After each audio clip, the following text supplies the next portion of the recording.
I, female, 30 years old, make significantly less money than my husband, male, 35 years old, because of the line of work I'm in. I recently started a new job, and although I'm still making less money than my husband, I am making more than I ever have in my career, and this new job is a huge opportunity for me and will allow me to help provide more financially to the family. I am still going through training at my new job, and I don't have any paid time off, PTO, saved up, because obviously it's only been a few weeks since I got hired. When my son, 1.5 years old now, was first born, my husband and I made the decision together that I would become a stay-at-home mom, Sam. Fast forward to a year and a half later, my husband and I decided it would be best for our family if I go back to work, hence the new job. My son got sick last week and couldn't go to daycare, and because I'm still training at my new job and don't have any PTO, I asked my husband if he would have the flexibility and stay home with our son. He got irritated and said that I should stay home, since he is higher up in his company and is the primary breadwinner. Keep in mind, he's been at his job in the same position for years, so has way more PTO saved up, and he is even allowed to work remotely. I personally got frustrated because I so often feel like the default parent, which was fine when I was a stay-at-home mom, but we both work now, of us, and don't always feel like he offers many compromises when it comes to situations like this. I told him I couldn't take the day off to be with our son, and for once my career and job needs to be more important than his since it's a new job. He told me I wasn't being fair and made me feel like I was an AH. Now, here are the comments. Comment 1. Not the idiot. Of course he's higher up. He didn't make the sacrifice of putting his career on hold to care for your child. This is why men usually out-earn women, aside from blatant sexism in the workplace. You need to have a conversation with him. I'm concerned he may be having second thoughts about allowing you to work and is now trying to sabotage your new job, a type of financial abuse. I hope I'm wrong. You need to make it clear he will be the one staying with your child until you've been in the job longer and have ample PTO built up or can work from home. If he refuses, do you really want to stay with someone so unreasonable? Comment 2. Not the idiot. Your husband has the PTO, you don't. He's not as important to his work as he thinks he is. If he died tomorrow, his workplace would replace him in the blink of an eye. I wonder if he's not sure what to do with a sick kid, seeing as you've done most of the caring for your son since he was born, and he's trying to get out of it. The thing is that you are on probation, and you have the option of your husband to care for a child. He either wants you to work and helps out, or he doesn't. Comment 3. Hard, not the idiot. Your husband can pull his weight as a parent. You already sacrificed a lot career-wise, taking a year and a half off to be a stay-at-home mom. He continued his upward mobility, and you stayed home, sacrificing retirement savings, income savings, career connections, etc. He has the PTO. You do not. For the next year, he should be taking the PTO days needed when your son is sick, and he shouldn't complain about it. He sounds so incredibly unsupportive. I'm really angry at him for you. Now, for the next story. My 15-year-old female. Parents divorced when I was 3. My dad quickly remarried after that to my now stepmother. They have no children together, but my stepmother, whom I'll call Dora, has a 16-year-old daughter named Sam. Sam quickly bonded with my dad because her biological dad has never been in the picture. He loves her and treats her as his own. However, we are not close and we don't really like each other. She primarily lives with my dad, while I spend Friday night to Monday morning at his house and around 5 weeks during school breaks. Now, my paternal family is really outdoorsy. We like to do a bunch of things together, but Sam is included, and we just ignore each other during these activities while enjoying our time with others. However, my dad, granddad, aunt, and I have a special treasure hunt that we do around Christmas, which is really special to me. It's like the only real time I have with my dad because, while Sam is not as difficult as some others I've read about, she really likes to demand both my granddad and dad's attention. Since they consider me tomboyish, they kind of ignore me to coddle her, which sucks. My dad asked me around my 10th birthday if he could invite Sam, and I said no. I've been saying no ever since, and while he doesn't like it, he respects my decision. He does other stuff with her without me, and I don't complain.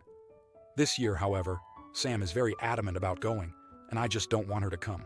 My dad is pressuring me to let her come, as well as Dora, while my aunt and grandma are insisting that he just leaves this thing untouched between us. But my dad doesn't want to hurt his little girl's feelings. Not gonna lie, that stung. So I said that if he really wants her there, then he doesn't have to pick me up for Christmas this year and to just leave me be. I called my mom to pick me up, and my dad tried to console me and apologize because I was crying, but I just asked him to leave me alone and went to the porch to wait. Sam and Dora insist that I'm an idiot and that I'm acting selfish, but the way I see it, it's not like that. This is the only real thing I have with my dad. I have to do everything else with him and Sam, or else I get a nasty look. I get that Dad loves her and I don't care, but why do I have to share the only thing I have? Now, for the next story. So I, 30-year-old, have let my sister, 27-year-old, live with me for the past 3 years. I have only charged her $250 to stay here, changed to $300 in 2023 because of utility price increases. The agreement was made to have her just pay a portion of utilities to stay here. It's still not even half of them, so I take most of the burden. We have gotten along for the most part, but she still isn't a very good guest. She's quite rude to me sometimes, but at least she's pretty nice to my wife. She doesn't clean much, makes messes that just sit around for a day before my wife or I end up cleaning them up. Now her boyfriend of 2 years tries very hard to put on a strong, quiet type, masculine man, and just comes off as prideful and pretentious. So very traditional gender roles, which is fine with me. So by inference, he needs to take care of his new family because of his beliefs. He's about 40 minutes away. She told me she would be moved out in the fall because she started a family with this guy, and he needs to take care of them. The baby is due at the end of December or the start of January. I don't have room for her to stay with a baby, and frankly, don't want her boyfriend over all the time to take care of the kid. Now here's where I might be an idiot. I am very nervous. They aren't going to find a place. She got mega pissed at me when I asked how the search is going a few weeks ago, which I thought was odd. And to be clear, I asked in a very friendly tone, offered my help, and was kind. I didn't ask in a pushy way like I wanted her to leave. Because of this, I'm nervous she's going to stay here and have her baby. I don't have room for 2 families to live at my house, and my wife agrees and is nervous as well. Because of this, I want to have 2 brand new leases made. Right now, it's just month-to-month utilities only, 1. Instead of just paying utilities, I would charge $600 a month with a 30% portion of utilities. She will receive a copy of all utility bills paid. I would charge her a percentage because she will crank the AC, then have her window open all day. I would say this is a 6-month lease as well, and she would be able to break it if she got a new place. I would also restrict access for guests unless they are on the lease as well. 2. I will just charge her $300 in rent to be here, no utilities, until December 1st. I will give her 1 week to think about it. If she doesn't sign either, I will give her an eviction notice, which I understand would not look good for her finding her own apartment. I really can't have her here if she's adding more people to my house. So would I be the idiot? Now, for the next story, please read my comments before giving a judge because I have more background. I, 39-year-old male, gave my daughter, 10 years old, an iPhone SE 2 days ago. My ex-wife, 37 years old, and I have been separated since she was 5. Well, my daughter is really into privacy, and she set a passcode on her phone. I have the code written down on a notebook that includes passwords just in case she forgets. Yesterday, her mom texted me and asked what the passcode is. I texted back, asking why she wants to know. She said that she wants to check who our daughter is in contact with and which social media platforms she is using. I told her that if our daughter isn't telling her, then she shouldn't think that I will tell her either because a kid deserves privacy.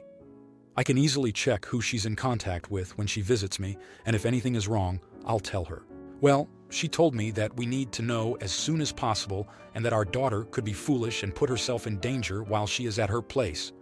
Our daughter is at her mom's for 4 days, but I do see her during those 4 days because her school is close enough to my work. Sometimes I pick her up to go to cafes or parks for an hour or 2 before her mother picks her up. I said, I can check her phone even on the days you have her because it's on school days. She got frustrated, told me that she has the right to know, and hung up. I asked my daughter if she even wants her mother to know her passcode, and she said she doesn't know, but she wants her phone to be hers only and prefers fewer people knowing the passcode. So, am I the idiot, Eta? Now, here are the comments. Comment 1. You're the idiot. You have no clue about the predation that occurs online. Your daughter does not have a right to phone privacy. You and your ex-wife both have a responsibility to monitor your child's messages And by the way, she's too young for social media. The internet is the #1 means that traffickers use to seduce children, and trafficking is an epidemic around the world right now. Trust me, as someone who works with these kids, you don't want to set up the dynamic that your daughter can play you and your wife against each other. You'd rather have a healthy daughter at home who is angry at you for monitoring her phone than a missing daughter being trafficked, or worse. And let your ex have the password. Men and women bring different talents to parenting. Use this as a bridge to co-parenting rather than a tool for control. Comment 2. You're the idiot. A 10-year-old should not have unlimited privacy on a phone from either parent. You're just being an idiot to your ex. You should both have the ability to monitor what your kid is doing online. If I were your ex, I'd take the phone away while she's with her. You need to learn to be an actual parent, not a friend. You also should have talked to her mom and made a plan together for rules and boundaries before even buying the phone. Comment 3. So your ex has to respect your 10-year-old child's privacy, but you can be the one who goes through her phone? You're the idiot. Firstly, your child is 10 years old, a very vulnerable age, and your ex wanting to be able to check who is contacting her is actually good parenting. Why are you the only parent with the authority to check her phone? I can only assume you have some sort of grudge against your ex. Now, for the next story. Hello, Reddit. This is obviously a throwaway because I don't want people I know in real life to find my main account. I'm 17 years old, and for some background, my sister and her 6-month-old daughter are currently staying with my parents and me because her husband was abusive to her, so she left. My sister and parents asked me to go to the store and get some stuff, so I agreed. I went to the store and got some things that included milk, eggs, fruit, and some snacks, but the only thing that really matters here is the diapers. My sister needed more for my niece, so I grabbed the last box of the brand she uses that was on the shelf. I figured it wouldn't be an issue. I went to look for something else in the store, and this lady comes by, looking pretty frantic. She starts asking me for the diapers in my cart, saying that she's a single mom and she needs them for her kid, and I'm a selfish, entitled brat for not giving them up. I tried to be nice and just tell her that I needed them for my sister, but she wouldn't leave me alone. She was yelling at that point, and I had to ask an employee to help me. They managed to get her to leave, and although I feel that I might not have been wrong, I do feel bad because it really looked like she was upset and that she needed them. Some of my friends said I should post here and ask, so I figured I would do that. Now, here are the comments. Not the idiot. Your sister needed the diapers too. This lady was frustrated, but both of you needed the diapers, and she arrived later than you did. This is likely not the only store, so I imagine she can go to another one to find some. She should not have taken it out on you. She especially shouldn't have tried to claim sympathy as a single mom, considering the awful circumstances your sister is in right now. Everyone's got problems, and it's not right for her to just assume someone else has it easier just because she wanted something. Comment 3. Not the idiot. Your sister needed them just as much, and you got there first. It sucks for her, but it is what it is. She had 3 options. Either find a similar product, ask an employee to check the stock, or go somewhere else. What you don't do is harass other customers. If you liked this video, you'll probably like these too. Also, while you're here, please consider subscribing. It's your support that keeps this channel alive and allows me to make better and longer videos. Have a great day.